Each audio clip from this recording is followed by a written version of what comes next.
Ratusan rumah warga di 4 kecamatan di Kabupaten Nagan Raya Aceh terendam banjir.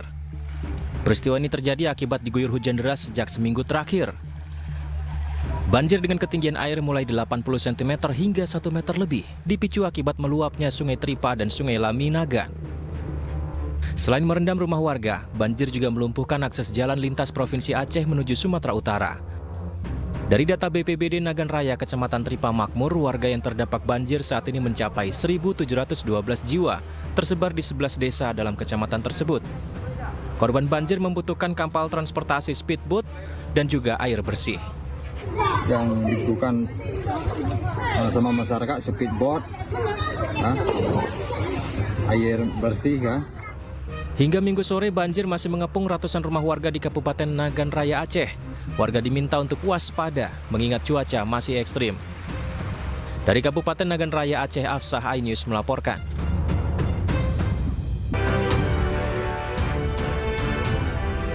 Selamat sore pemirsa, demikian tadi berita pilihan iNews Sore bersama saya Galuh Pandu. Kita awali iNews Sore dengan informasi viral di media sosial. Kepala Desa Ilangata Sumarjin Mohulau di Kabupaten Gorontalo Utara, Provinsi Gorontalo mengusir Camat Anggrek Yusuf Abdullah Hasan gara-gara aliran listrik di rumah warganya diputus. Bapak tahu aturan? Saya tidak tahu aturan. Sudah keluar dari sini. Pak Guru kenapa jadi camat? Bapak tidak tahu aturan.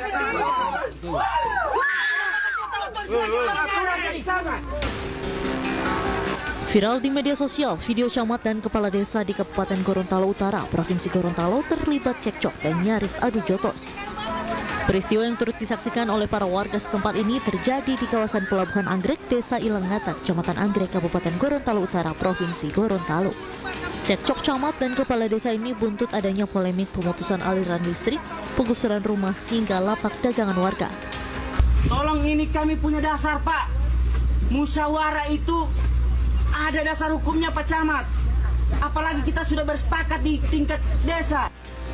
Hal itu dipicu karena adanya proyek pengembangan kawasan Pelabuhan Anggrek, sehingga seluruh rumah maupun lapak yang berada di atas tanah milik pemerintah itu harus digusur atau direlokasi. Menurut Kepala Desa Ilangata, pemerintah seharusnya memberikan ganti rugi dan santunan uang ataupun rumah kepada warganya yang akan digusur.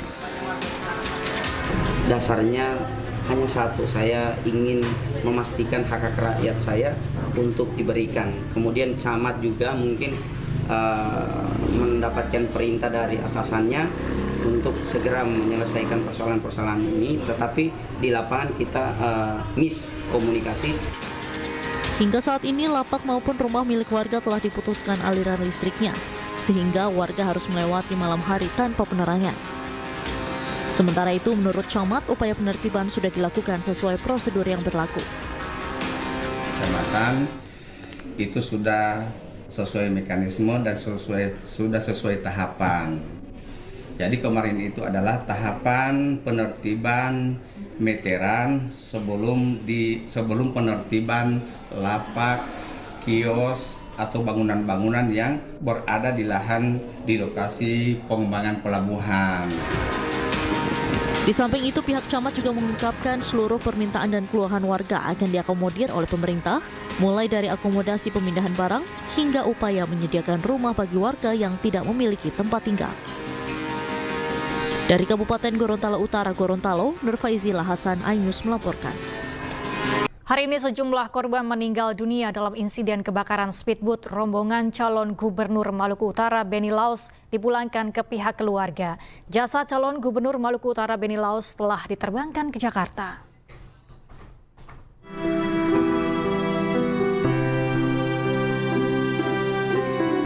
Sejumlah korban meninggal dunia dalam kecelakaan tragis terbakarnya speedboat rombongan calon gubernur Maluku Utara di Pelabuhan Bobong, Taliabu, Maluku Utara diterbangkan menggunakan helikopter pada Minggu pagi. Jenazah anggota DPRD Kabupaten Sula dari Partai Demokrat Esther Tantri dan anggota Polres Sula Hamdani Buamo Nabot yang merupakan ajudan calon Bupati Sula Hendrata Teis diterbangkan ke Kabupaten Sula untuk diserahkan kepada pihak keluarga. Jasad korban lainnya yakni Ketua Dewan Pimpinan Wilayah atau DPW Partai P3 Maluku Utara Mubin Awahid dibawa menuju Ternate menggunakan speedboat. Sementara jasad calon gubernur Maluku Utara Benny Laos diterbangkan menuju Luwuk menggunakan helikopter Polairut. Benny Laos akan diterbangkan dari Luwuk menuju Jakarta ke rumah duka yang beralamat di Jalan Teguh Cikditiro Menteng, Jakarta Pusat. Ya, dua sudah digeser ke Sula, kemudian jenazah yang kedua ini akan digeser ke Lubuk. Ya. Jadi sudah 3 yang keluar dari ini jenazah siapa Pak? Jenazah Benny Laos bersama Cagup Gubernur nomor urut 04. didampingi oleh istrinya, kemudian bersama ajudan. Ini akan diberangkatkan ke Lubuk. Ke Lubuk. Menuju ke mana? Menuju ke Jakarta. Sementara itu, karangan bunga duka cita memenuhi halaman kediaman pribadi calon gubernur Maluku Utara Benny Laos di kawasan Menteng, Jakarta Pusat. Jenazah Benny rencananya akan dimakamkan pada Selasa 15 Oktober 2024. Tim Liputan iNews melaporkan. Cagup Maluku Utara Benny Laos meninggal dalam kebakaran kapal cepat di Pelabuhan Regional Bobong, Kabupaten Taliabu, Maluku Utara. Insiden tersebut dipicu dari kelalaian saat mengisi bahan bakar.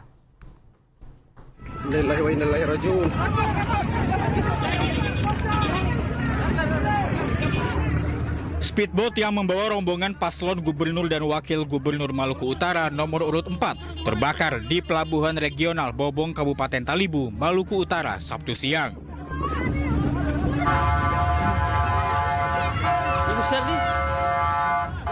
Dalam insiden ini, total 6 korban tewas, salah satu dia calon gubernur nomor urut 4 Maluku Utara, Benny Laos. Sementara istri Benny Laos berhasil diselamatkan dan dibawa ke rumah sakit. Hasil penyelidikan polisi menyebut kejadian murni kelalaian saat mengisi bahan bakar. Jadi kelalaiannya pada saat pengisian BBM, kelalaian pada saat pengisian itu percikan api pada saat mengeluarkan BBM dari galon, ya, dirgen, kemudian masuk ke tangki kapal. Kondisi Ibu Sherly, itulah kondisi Ibu Sherly, istri Benny Laos yang akan dibawa ke rumah sakit. Kebakaran bermula saat Benny Laos dan rombongan kampanye yang berjumlah 72 orang sedang berada di dalam kapal cepat yang bersandar di dermaga Pelabuhan Bobong. Kapal cepat miring lalu tenggelam dan diikuti kobaran api. Nyala api makin membesar hingga membuat semua penumpang yang di dalam kapal, termasuk Benny, panik dan berupaya menyelamatkan diri. Namun kobaran api tak mampu dipadamkan hingga terus membakar speedboat dan menimbulkan korban jiwa. Tim Liputan iNews melaporkan. Ya pemirsa, Benny Laos adalah calon gubernur Maluku Utara yang sebelumnya pernah menjabat sebagai Bupati Pulau Morotai. Benny Laos juga dikenal sebagai pengusaha. Saya jarang ke sini, Makiang secara utuh saya tidak pernah, walaupun PT saya dari Makiang, Moti. Benny Laos, pria kelahiran Ternate, Maluku Utara ini, adalah calon gubernur Maluku Utara nomor urut 4 di Pilkada 2024. Ia berpasangan dengan Sabrin Sehe yang diusung 7 partai politik, yakni P3, Partai Demokrat, PKB, PAN, Gelora, PSI, dan Partai. Sebelum berkontestasi di Pilgub Maluku Utara, pria berusia 52 tahun ini pernah menjabat sebagai Bupati Pulau Morotai periode 2017-2022. Benny Laos juga dikenal sebagai pengusaha dan masuk ke dalam daftar kepala daerah terkaya di Indonesia.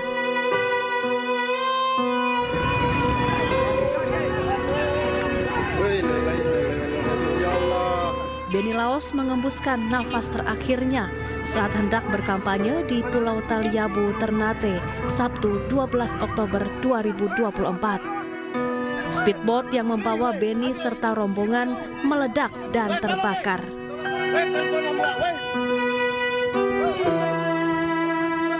Dan untuk mengetahui informasi selengkapnya, kami telah terhubung dengan rekan Elsya Casey di Rumah Duka Sentosa, RSPAD Jakarta. Elsya, bagaimana perkembangan kondisi di sana? Apakah sudah hadir di sana untuk jenazah dari calon gubernur Maluku. Pemirsa, pasca insiden yang menewaskan calon gubernur Maluku Utara Beni Laos saat ia melakukan kampanye di Maluku Utara, kondisi terkini di tempat saya berada yaitu di rumah duka Sentosa. Menurut informasi yang kami dapatkan saat ini jenazah sudah sampai di Jakarta tepatnya pada pukul 14.45 waktu Indonesia bagian barat tadi. Sesampainya di Jakarta, tepatnya di Halim Perdana Kusuma, jenazah langsung dibawa ke rumah sakit RSPAD untuk kemudian dibersihkan dan juga dimandikan dan kemudian disiapkan. Saat ini jenazah sedang dimandikan dan juga disiapkan untuk nantinya rencana pada pukul 8 malam akan diadakan ibadah bersama dengan gereja JSCC. Dan gereja JSCC ini merupakan salah satu gereja yang juga nanti akan melakukan ibadah selain dengan beberapa gereja lain yang juga rencananya akan melakukan ibadah. Adapun setelah selesai ibadah,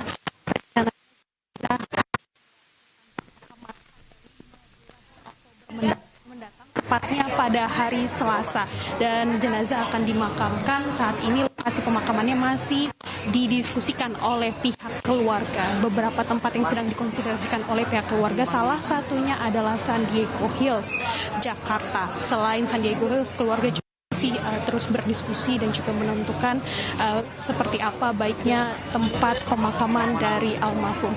Adapun di tempat saya berada, sejumlah karangan bunga dan ucapan bela terus berdatangan. Salah satunya yang juga dapat saya lihat di belakang saya adalah dari Kasat TNI, kemudian ada juga yang dari Kaisang Pangarep selaku salah satu ketua umum partai yang mengusung Beni di Maluku Utara. Selain itu ada juga dari Suryo Paloh selaku ketua umum Nasdem dan sejumlah pejabat dan juga tokoh publik lainnya. Baru saja sekitar 15 menit yang lalu kami juga kedatangan salah seorang pejabat publik yaitu Mendagri Tirto Karnavan yang juga datang untuk melawat sebagai salah seorang sahabatnya, dan ia juga menyebutkan Beni merupakan salah seorang sahabatnya yang sangat mudah untuk membantu orang lain, dan ia sangat senang untuk membantu orang-orang yang kesulitan, dan ini menjadi alasan latar belakang mengapa Beni Laos yang juga sudah melakukan beberapa usaha, ia merasa sudah berkecukupan secara ekonomi, tapi ia tetap memutuskan untuk membantu masyarakat dengan cara menjadi kepala daerah. Dan hal inilah yang diungkapkan oleh Tito Karnavan, ini sosok seorang Beni Laos yang ia kenal. Demikian pula sahabat lain yang juga datang ke sini, menurut percakapan kami, sosok inilah yang membekas Beni Laos sebagai orang yang sangat baik hati dan sangat senang untuk membantu masyarakat yang kesulitan. Tentunya kami masih akan memantau dari rumah duka Sentosa seperti apa prosesi nantinya akan terjadi ibadah di sini dan akan melaporkan kembali kepada Anda, Galuh. Ya, saya Keshi, terima kasih melaporkan langsung dari rumah duka Sentosa. Kami tunggu update Anda. Selamat bertugas kembali. Anda kembali menyaksikan Ayu Sore, pemirsa. Wakil Presiden terpilih Gibran Rakabuming Raka beserta calon Bupati Boyolali nomor urut 2 Agus Irawan belusukan ke Pasar Ampel Boyolali, Jawa Tengah Minggu pagi. Gibran mendengar sejumlah keluhan pedagang termasuk rencana pembinaan Pasar Ampel.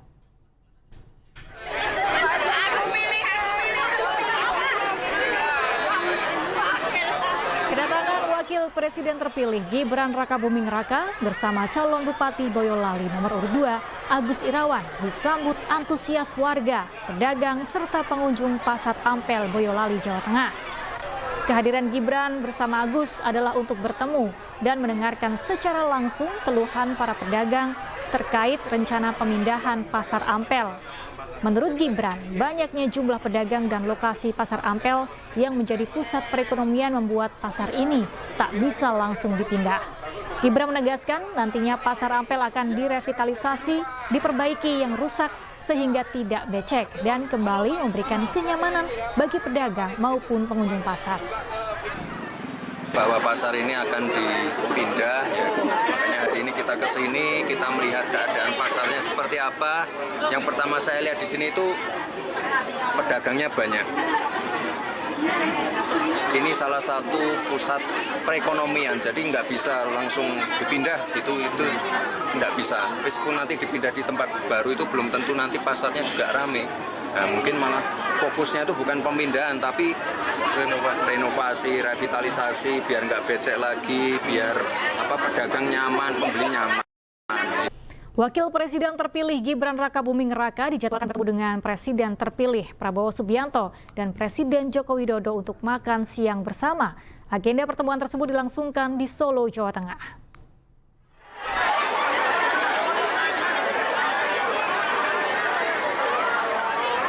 Wakil Presiden terpilih Gibran Rakabuming Raka dijadwalkan bertemu dengan Presiden terpilih Prabowo Subianto dan Presiden Joko Widodo Minggu siang. Hal tersebut dikonfirmasi langsung oleh Gibran usai belusukan bertemu para pedagang di Pasar Ampel, Kecamatan Ampel, Kabupaten Boyolali, Jawa Tengah pada Minggu pagi. Ia menyebut seusai belusukan di Pasar Ampel, dirinya akan mengunjungi satu lokasi lagi di Kecamatan Musuh dan selanjutnya menjemput Presiden terpilih Prabowo Subianto di Bandara Adi Sumarmo.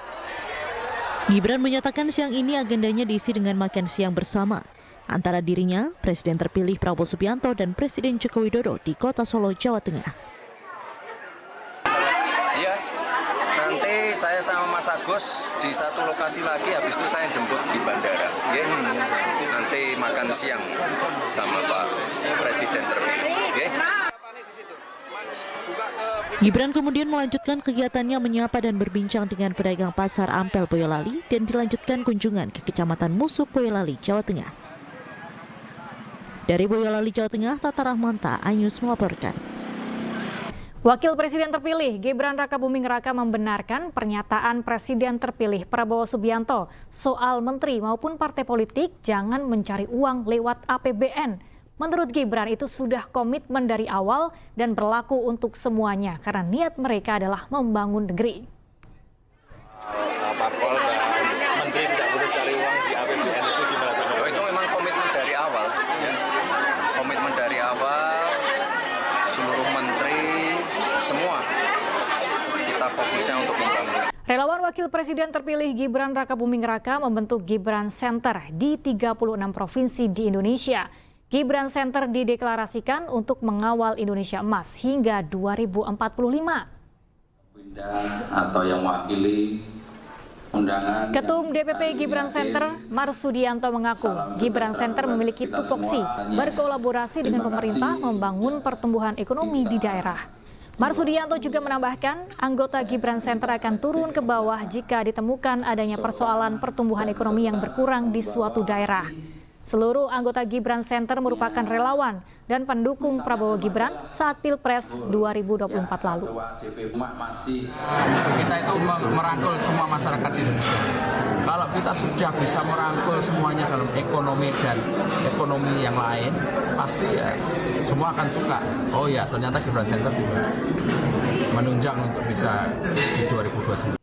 Sebelumnya Presiden Jokowi bernostalgia ke sekolah masa kecilnya di SD Negeri Tirtoyoso 111 Solo Sabtu siang. Di tempat ini, Presiden menyempatkan berbagi sembako dan amplop dengan warga setempat.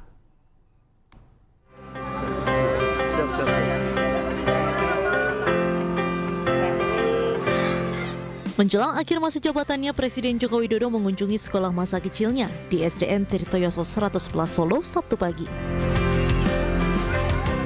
Kedatangan Presiden Jokowi disambut antusias oleh para guru, siswa, dan tak terkecuali warga sekitar sekolah.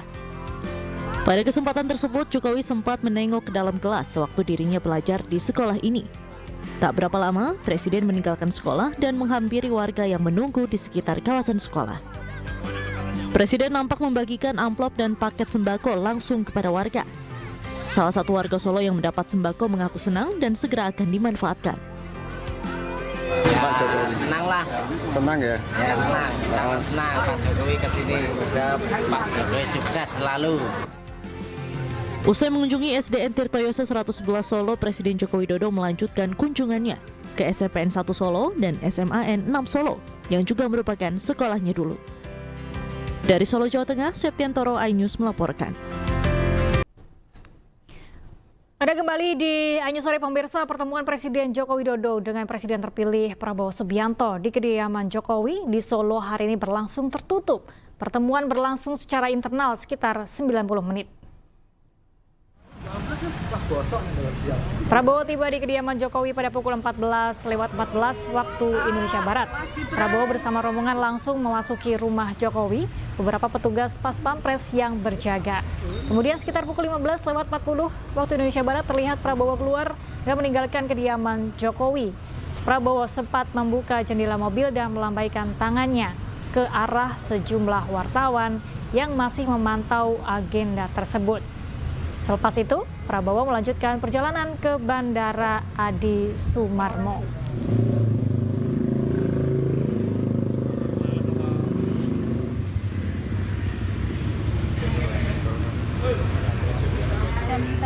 Presiden terpilih Prabowo sempat membocorkan bahwa kabinetnya banyak diisi menteri-menteri dari kabinet Presiden Joko Widodo. Prabowo juga tidak menampik adanya isu bahwa kabinet di eranya nanti bakal gemuk. Menurutnya, kabinet gemuk sebagai hal yang lumrah lantaran Indonesia merupakan negara yang besar.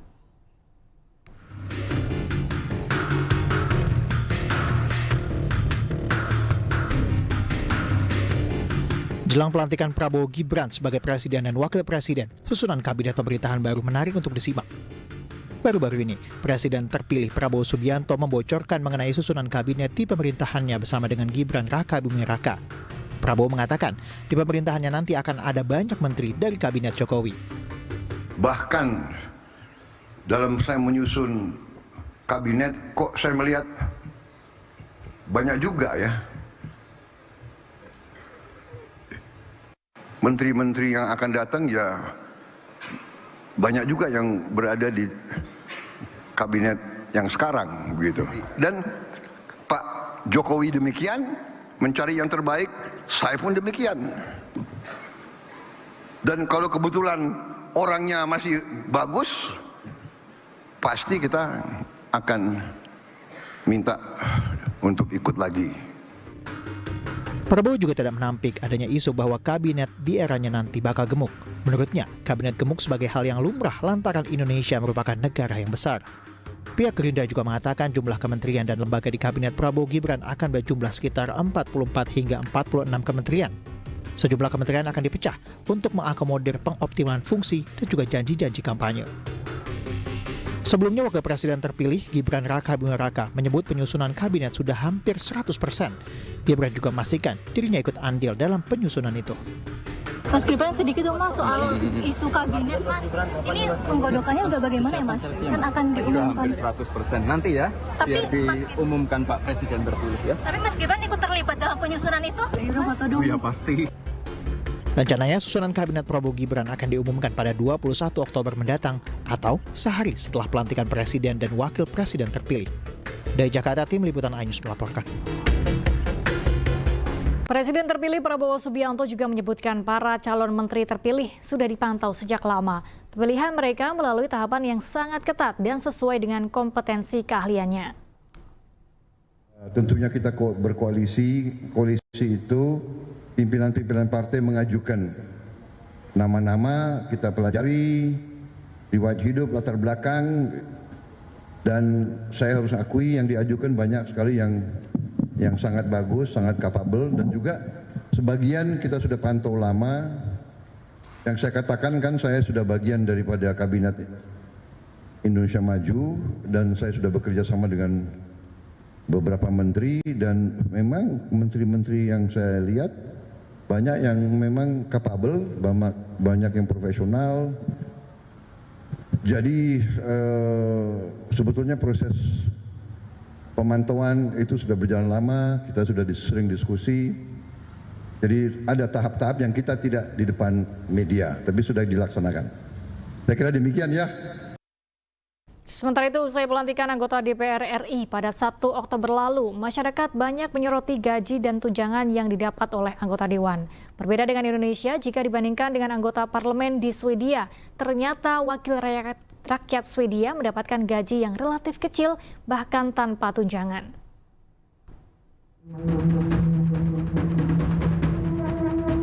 Fasilitas mewah dan gaji tinggi menjadi salah satu alasan segelintir orang berlomba menduduki kursi parlemen. Di Indonesia, anggota Dewan Perwakilan Rakyat atau DPR RI mendapatkan fasilitas tunjangan mulai dari rumah dinas, mobil, pajak, listrik, bahkan beras. Lain halnya dengan parlemen di negara Swedia. Parlemen di Swedia tidak memberikan tunjangan berupa rumah dinas atau tunjangan untuk membeli mobil. Anggota parlemen Swedia dari Partai Sosial Demokrat, Per Arne Hakansen, menyampaikan para anggota parlemen hidup bersahaja di negaranya. Ia menyampaikan anggota parlemen tak berbeda dengan warga kebanyakan dan tugas utama parlemen adalah mewakili rakyat. Jadi, tak pantas rasanya jika diistimewakan atau mendapat banyak fasilitas maupun gaji yang tinggi. Hakansen juga menyampaikan satu hal yang membuat anggota parlemen istimewa adalah kesempatan untuk ikut menentukan kebijakan. Sementara itu di Indonesia, usai pelantikan anggota DPR periode 2024-2029, muncul rencana pemberian tunjangan rumah karena adanya kebijakan penghapusan rumah dinas bagi anggota parlemen. Selain itu juga banyak tunjangan yang didapat oleh anggota DPR. Sebut saja tunjangan anak 2% dari gaji pokok, tunjangan istri sebesar 10% dari gaji ketua dan anggota DPR, kemudian tunjangan beras sebesar Rp30.090 per jiwa per bulan. Belum lagi adanya tunjangan jabatan. Tim Liputan iNews melaporkan. Beralih ke informasi lain, pemirsa, calon Gubernur Jakarta Ridwan Kamil menyambangi kawasan banjir Kanal Timur di Duren Sawit, Jakarta. Selain berolahraga, RK juga menyapa dan berkunjung ke salah satu UMKM milik warga, serta menyambangi majelis taklim yang dihadiri 7.000 jemaah di Gor Ciracas, Jakarta Timur.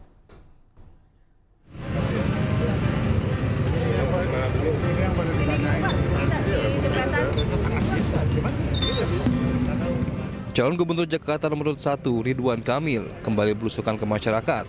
Kali ini kawasan banjir Kanal Timur di Duren Sawit, Jakarta Timur menjadi tujuannya. Warga antusias menyambut kedatangan mantan Gubernur Jawa Barat itu.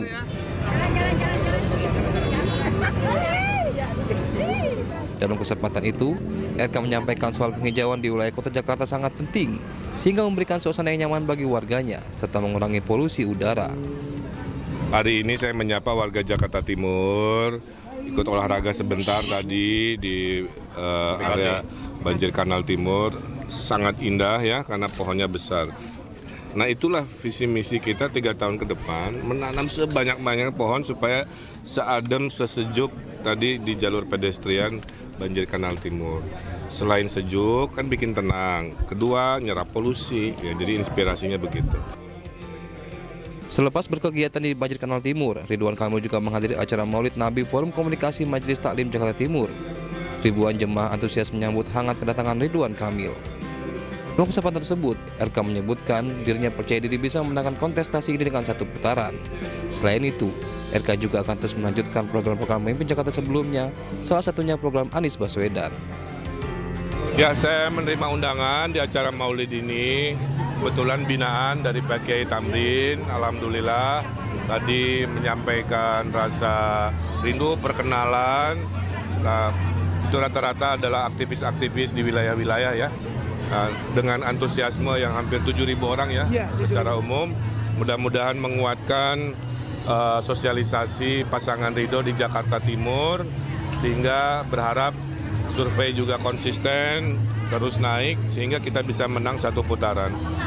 Semua curhatan-curhatan juga sudah didengar, mayoritas ingin agar program yang baik dari Pak Anies itu dilanjutkan ya, dari secara informal. Maka tadi saya sampaikan, yang baik-baik dari Pak Anies sampai Pak Jokowi, sampai Pak Ali Sadikin, tentu kita pertahankan dengan hal-hal baru ya. Saya kira itu. RK menambahkan bahwa dirinya akan amanah dalam menjalankan kinerjanya nanti jika menang dalam kontestasi Pilkada Jakarta ini. Dari Jakarta, Widya Bayu Jati, iNews melaporkan. Sementara itu, calon Gubernur Jakarta nomor urut 2, Dharma Pongrekun menyapa warga Johar Baru, Jakarta Pusat. Dalam kunjungannya, Dharma menyampaikan akan atasi sulitnya bahan baku tahu dan tempe, serta mengatasi maraknya pendataan kartu lansia yang sering hilang.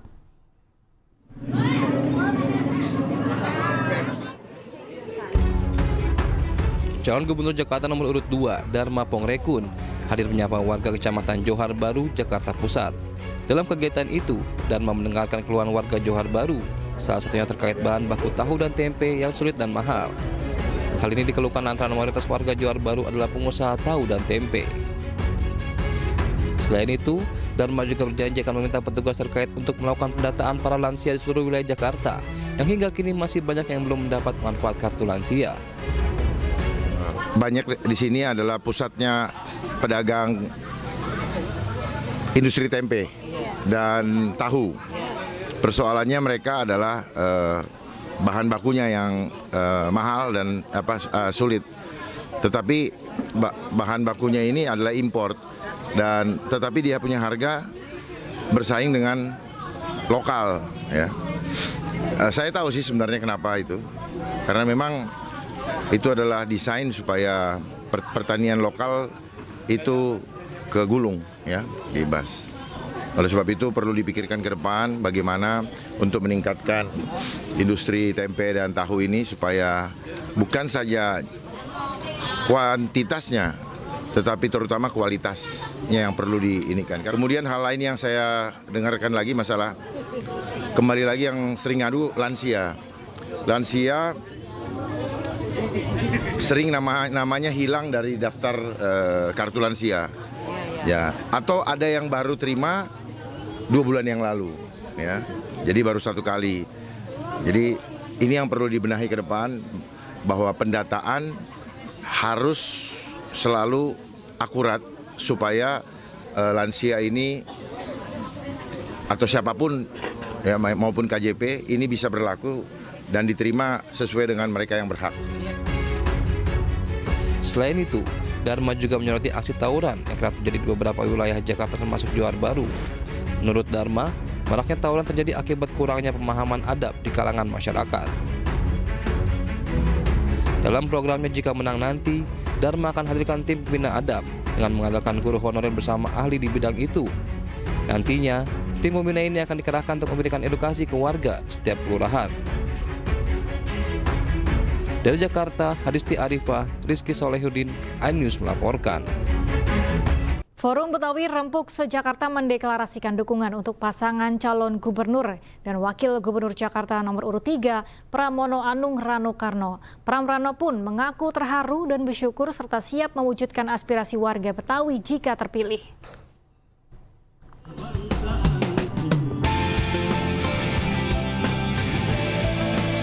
Forum Betawi Rempuk atau FBR resmi mendeklarasikan dukungan kepada pasangan calon gubernur dan wakil gubernur Jakarta nomor urut 3 Pramono Anung Rano Karno pada Minggu siang.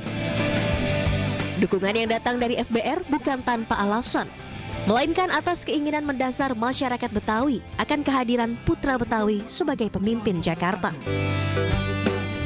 Ketua Umum Forum Betawi Rempuk Kiai Haji Lutfi Hakim menyampaikan pasangan Pram Rano merepresentasikan masyarakat Betawi, sehingga diharapkan mampu mewujudkan aspirasi warga Betawi hingga 5 tahun mendatang. Jadi hari ini saya mempercayakan itu kepada Mas Pram dan Bang Dul karena kami yakin beliau akan menang. Sehingga aspirasi masyarakat Betawi bisa diwujudkan. Pramono Rano pun mengaku terharu dan bersyukur mendapat dukungan dari salah satu organisasi masyarakat Betawi. Keduanya yakin bisa mewujudkan aspirasi warga Betawi jika terpilih dalam pilkada tahun ini. Kami akan tindak lanjuti, insya Allah kalau amanah itu kami dapatkan. Dan kami meyakini pasti itu membawa kebaikan bagi masyarakat Betawi yang ada di Jakarta. Apalagi Jakarta bukan lagi sebagai ibu kota, tetapi sebagai kota global dan pusat perekonomian nasional. Maka dengan itu Pak Kiai, kami, saya dan Bang Dul, mudah-mudahan insya Allah akan bisa mewujudkan apa yang tertulis dalam naskah akademik tersebut. Saya akan minta izin kepada Pak Gubernur. Untuk lembaga adat Betawi ini saya wakil gubernur akan mengawal secara khusus. Saya akan wujudkan. Ini dialog saya dengan almarhum Benyamin. Saya ingat sekali 92 saya duduk bersama berpikir tentang lembaga adat Jakarta, Betawi khususnya. Nah jadi alhamdulillah hari ini FBR dengan LKB telah melanjutkan impian itu. Dalam acara deklarasi ini, FBR dan Pramono Rano juga menandatangani komitmen kerjasama ketahanan budaya di Jakarta, terutama berkaitan dengan Pasal 31 Undang-Undang Nomor 2 Tahun 2024 tentang Daerah Khusus Jakarta. Dari Jakarta, Amrina Rida dan Di Bernardi, iNews melaporkan. Calon Gubernur Jakarta nomor urut 3, Pramono Anung menghadiri pertanggiangan Pomparan Borsak mengatasi Nababan Buru dan BRC se-Jabodetabek. Pramono Anung hadir berdampingan dengan politisi Indonesia Putra Nababan. Pramono mendapatkan dukungan dari Borubere Nababan. Pramono mengaku berterima kasih karena mendapatkan sambutan hangat. Pramono juga diberikan kain ulos sebagai simbol penghormatan dan restu. Dalam kesempatan itu, Pramono akan memberikan perhatian lebih terhadap semua kegiatan beragama dengan program Holy Land. Bila terpilih nanti, Pramono akan mengusahakan kebijakan umat beragama akan diberlakukan adil dan sesuai porsinya.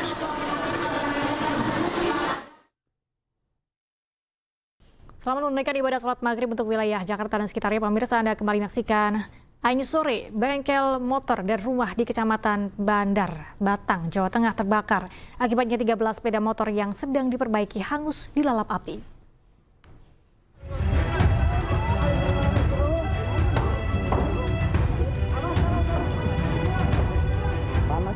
Bengkel motor dan rumah warga terbakar di Kecamatan Bandar, Batang, Jawa Tengah.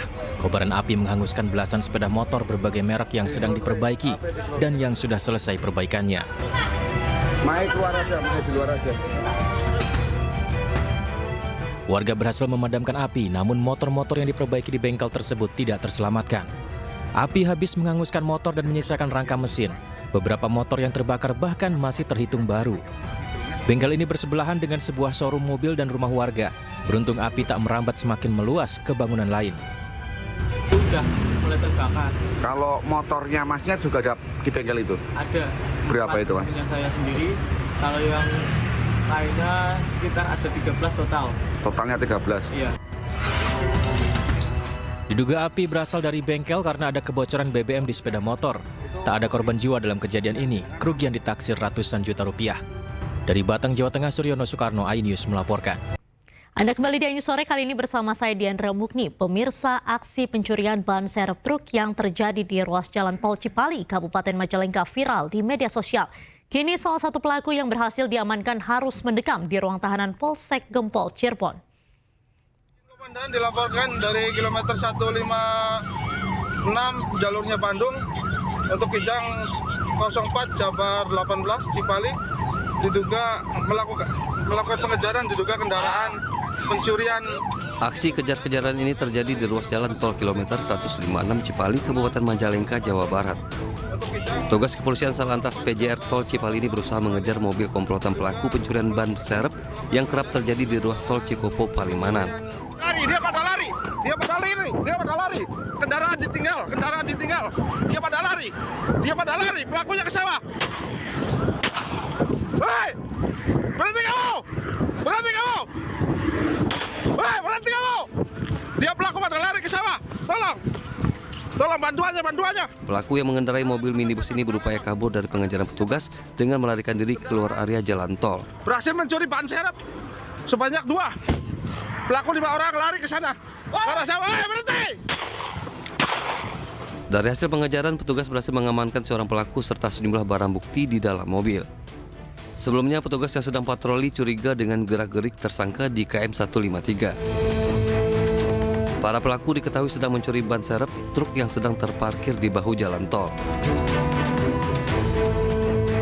Kemudian berhenti, lalu mengambil dengan cara mencongkel, kemudian membuka dengan peralatan yang telah mereka siapkan, kemudian mengambilnya dan lalu masuk ke dalam tol. Kini petugas kepolisian sektor Gempol masih melakukan pengejaran terhadap 4 pelaku yang melarikan diri. Dari Cirebon, Jawa Barat, To Iskandar, iNews melaporkan. Pemirsa, 3 gembong narkoba jaringan bandar narkoba Helen dari Jambi diperiksa oleh Bareskrim Polri. Penangkapan ini merupakan pengembangan jaringan kasus narkoba yang diselidiki di Jakarta. Dari Mabes Polri, ini surat perintah kita, ini surat DPO-nya, ini surat penangkapannya. Ada DPO gimana? 3 anggota jaringan bandar narkoba Helen asal Jambi, yakni T, A, dan F, digiring petugas ke gedung Korps Bayangkara. Ketiganya bungkam dan dikawal ketat para petugas. Rencananya, T, A, dan M langsung diperiksa intensif. Sebelumnya 3 kaki tangan jaringan bandar narkoba Helen itu yakni T, A, dan M, diterbangkan dari Jambi menggunakan pesawat GA135 pada pukul 17.45 Sabtu sore. T, A, dan F jadi perhatian pengunjung dan penumpang pesawat di Bandara Sultan Tahaha Jambi. Kabid Humas Polda Jambi Kombes Pol Mulia Priyanto menyebut T, A, dan M merupakan bandar narkoba di mana T dan A masih bersaudara dengan bandar narkoba Helen yang tertangkap di Jakarta. Direktorat Tindak Pidana Narkoba Barreskrim Polri dengan Ditres Narkoba Polda Jambi, tim gabungan tersebut telah mengamankan kembali 3 orang yang merupakan bagian dari kelompok yang sudah diamankan kemarin, ya, dengan inisial T, A, dan M, ya, T, A, dan M. Semuanya diamankan di Jambi, dibawa ke Jakarta, ke Barreskrim Polri untuk dilakukan pemeriksaan. Sejauh ini, tim gabungan telah menangkap total 9 orang yang merupakan sindikat narkoba jaringan Helen. Tim Liputan iNews melaporkan.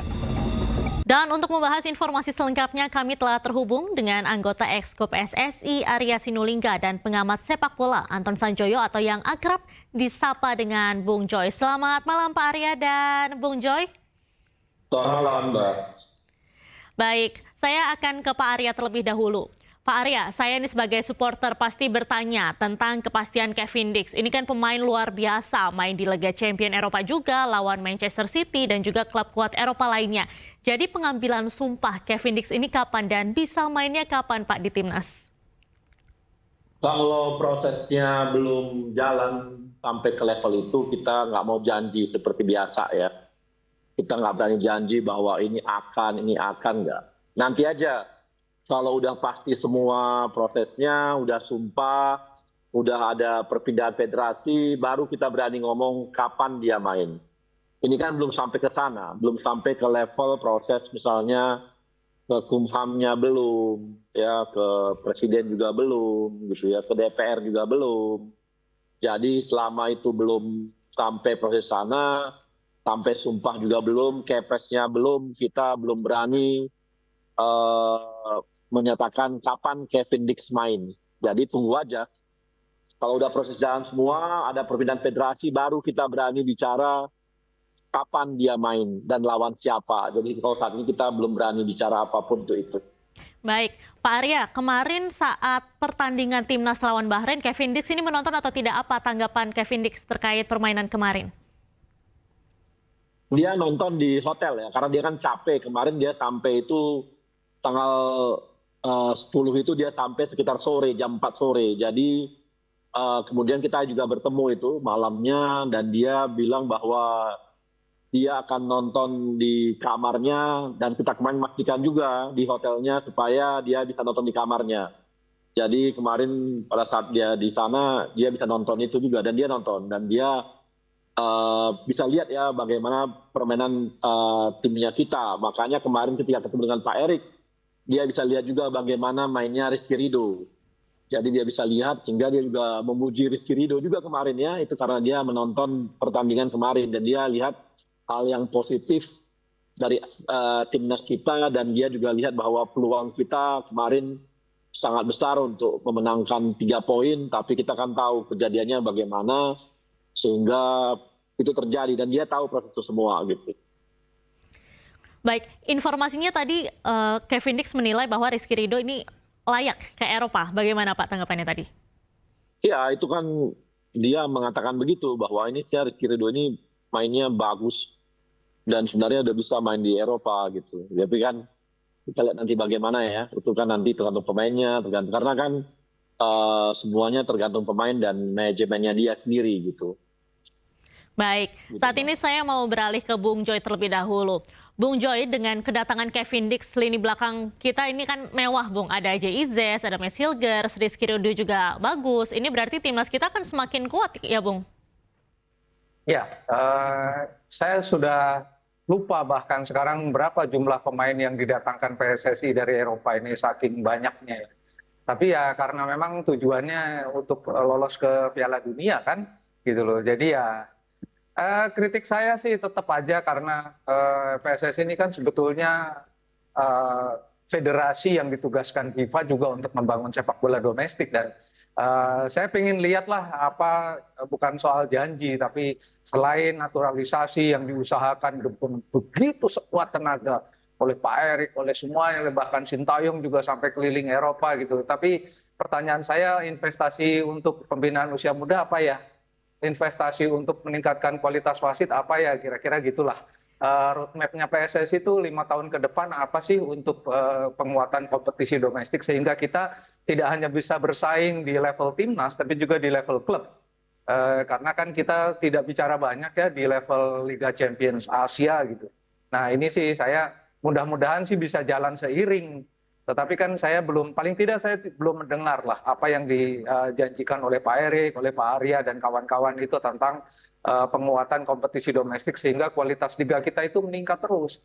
Jangan sampai timnas kita dipuja-puja tetapi di dalam negeri kompetisi kita morat-marit dalam arti masih ada flair yang ke lapangan, masih ada pemain mukul wasit, masih ada itu kan sebetulnya juga tanggung jawab PSSI gitu loh. Jadi kalau buat saya sih itu karena saya tidak hanya melihat timnas saya melihat keseluruhan dari sebetulnya tugas utama PSSI sesuai dengan statuta FIFA.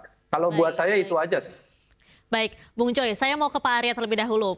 Kalau misalnya kita dengar dari pernyataannya Bung Joy tadi, kita terlalu fokus dengan timnas. Dari Pak Arya sendiri tanggapannya seperti apa, Pak? Saya rasa enggak ya. Bung Joy kan tahu 10 tahun tidak ada liga kita yang pasti jadwalnya. Sekarang jadwal pasti tuh 3 tahun ke depan. Kapan coba Bung Joy? Saya tanya, yang lalu ada nggak jadwal kepastian klub bisa main tiap minggu? Coba jujur dulu, Bang Joy. Kalau jadwal kan kalau jadwal itu Pak, jadwal itu sejak zaman Nurdin Halid. Sejak zaman Nurdin Halid pasti, Pak. Enggak. Jangan ngomong Nurdin Halid, kita ngomong 5 tahun ke belakang, Pak. Kita 10 tahun bahkan sejak zaman Nurdin Halid kalau jadwal pasti. Cuma nggak related sama jadwal internasional kadang-kadang gitu. Enggak. Bung Joy harus jujur. 5 tahun ini enggak, Bang Joy. Jangan Nurdin Halid dong. Kita ngomong 20 tahun. Kita ngomong sekarang dong. Kan Pak iya kan sekarang. Bapak bilang sejak kapan? Sejak Nurdin Halid pun kita kasih Nurdin Halid pun jadwal itu pasti. Cuma yang tidak related itu dengan jadwal internasional. Kalau jadwal selalu pasti gitu. Bung Joy ditahan dulu, Bung Joy. Kita kasih kesempatan dulu ke Pak Arya. Bung Joy nggak jujur. Periode lalu pun sebelum Pak Erik itu PSIS udah jual tiket, nggak ada kepastian mengenai jadwal. Satu, sekarang ada kepastian jadwal. Sejak kapan klub bisa jual yang namanya tiket tiket perusahaan? Nggak pernah, Bung Joy, baru kali ini. Harus jujur loh, Bung Joy. Satu. Yang kedua, VAR. Kapan VAR ada, Bung Joy? Sekarang. Jujur loh. Yang ketiga. Ya kalau itu saya akui kalau VAR. Ya harus diakui dong. Wasit kita lihat Liga 1, saya tanya Bung Joy, ada komplain nggak Liga 1 sampai hari ini? Nggak ada, Bung Joy. Nggak ada loh. Ada ribut, Bung Joy, di lapangan Liga 1. Nggak ada, Bung Joy. Ada perubahan loh, Bung Joy. Itu Persib kemarin juga ribut, Pak. Artinya. Yang mana, Pak? Baik. Yang mana? Entar loh, Bung Joy. Itu Liga 2, Pak. Kita bertahap dong. Baik. Baik, Pak Arya dan Bung Joy ditahan dulu sebentar, Pak. Baik. Bung Joy nggak jujur ini. Iya, sebentar ya Pak, kita tahan dulu. Baik, izin Bapak-Bapak kita fokus dulu ke timnas kita yang akan melawan Cina sebentar lagi. Persiapan timnas kita seperti apa, Pak? Saya mungkin mau ke Pak Arya terlebih dahulu. Persiapan timnas kita menjelang laga lawan Cina ini seperti apa sekarang, Pak? Jadi gini, makanya saya jawab juga tadi. Lihat strikernya kita yang kemarin berdarah. Itu dari mana? Diambil dari liga loh. Itulah hasil kita. Kemudian, ya, proses dari U16 dan sebagainya, itu berkelanjutan loh. Dari EPA dan sebagainya itu. Lanjut loh sekarang ini, nyambung semua itu. Nah, untuk Cina, sama. Mudah-mudahan nanti dengan situasi yang saat ini ada, ya, teman-teman tuh memang agak jauh down kemarin karena kejadian, tapi itu cuma sebentar. Kemarin mereka udah kembali lagi, mentalnya bagus lagi, muncul lagi mental yang baik, sehingga mudah-mudahan apalagi mereka kemarin kita siapkan juga dengan semua fasilitas yang kita siapkan sehingga mereka bisa naik charter ya ke sana, jadi 8-9 jam udah sampai di Cina sehingga mereka bisa istirahat lebih panjang, recovery-nya bisa lebih panjang. Dan latihan-latihan juga saya dapat laporan dari kawan-kawan di sana berjalan dengan baik dan sudah bagus gitu ya. Jadi mudah-mudahan sih teman-teman siap dengan pertarungan dan pertandingan lawan Cina gitu ya. Baik. Ini yang kita harapkan nanti terjadi gitu di Cina sih. Gitu Mbak.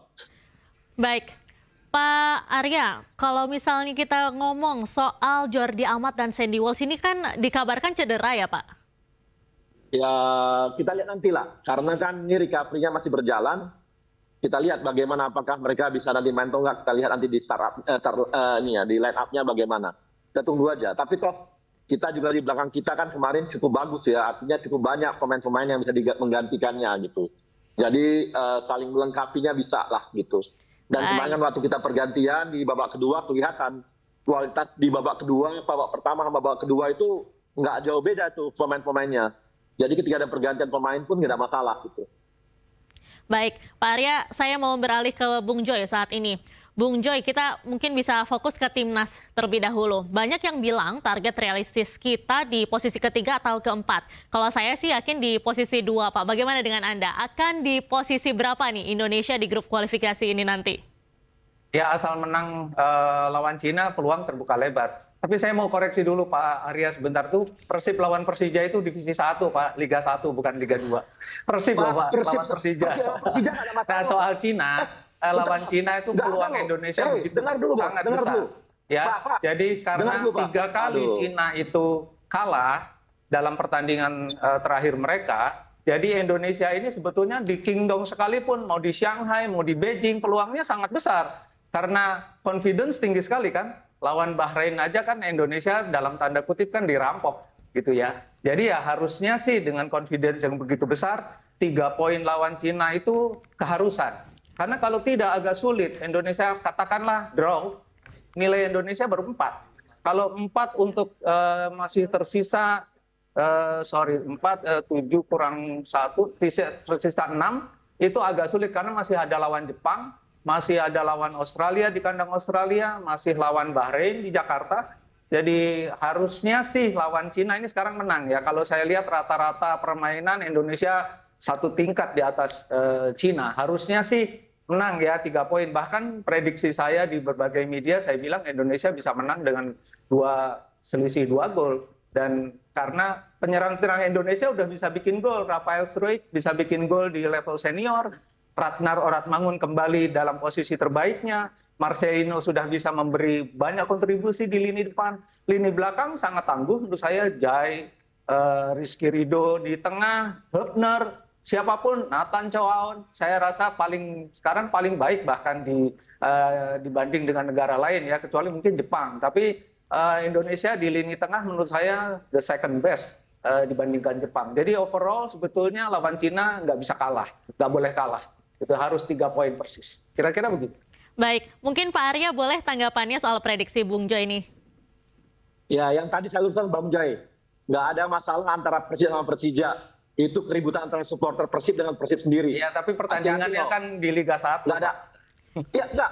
Itu nggak ada pertandingan, Pak. Itu setelah pertandingan loh ributnya. Dan supporter Persib dengan Persib loh. Hati-hati loh, nanti Jakmania marah sama Anda. Bung Joy boleh ditahan dulu, Bung Joy. Silakan Pak Arya beri kesempatannya.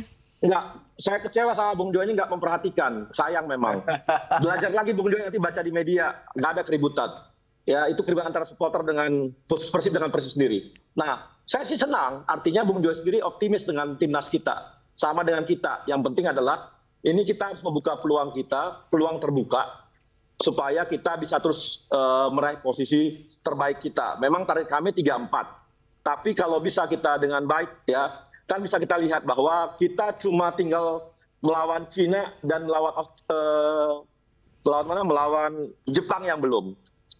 Lawan Australia kita seri, lawan Arab Saudi kita seri, lawan Bahrain kita bahkan harusnya bisa menang, tapi nggak apa-apa, seri juga. Nah, ini tinggal Cina kalau bisa, berarti kan semuanya udah dijajal, tinggal Jepang. Dan kita akan jajal Jepang kita sebagai tuan rumah. Kalau kita curi poin juga lewat Jepang nantinya, ini akan membuat peluang kita untuk nomor 2 itu sangat besar. Tapi tetap aja, kita nggak boleh terlalu jumawa, tetap harus berhitung dengan baik.